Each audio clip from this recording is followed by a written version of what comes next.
सुमैया साहिबा, आखिर में मुझे ये बता दें, आपके पास कोई वकील अभी है कि नहीं?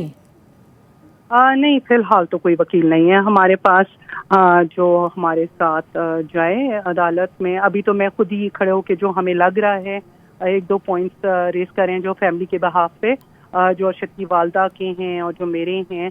बल्कि मैं एक और बात भी कहना चाहूँगी अलीना, हम लोगों ने कुछ नाम भी दिए थे स्टेटमेंट्स में। मुझे लगता है कि उसके हवाले से भी हमें थोड़ा सा आगे बताया जाए कि किस लेवल पे इन्वेस्टिगेशन की जा रही है, उनमें से किन किन लोगों के लिए की स्टेटमेंट्स रिकॉर्ड हो गई हैं और क्या तहकीक कर रहे हैं इस सिलसिले में।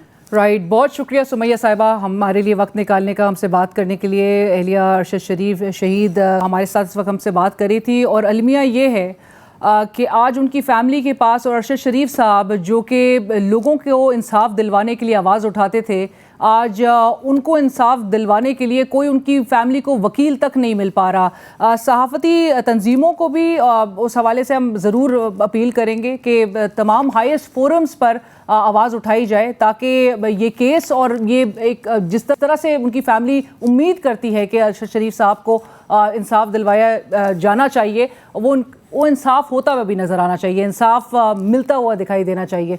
कल तक के लिए इजाज़त दीजिए। अल्लाह हाफ़िज़।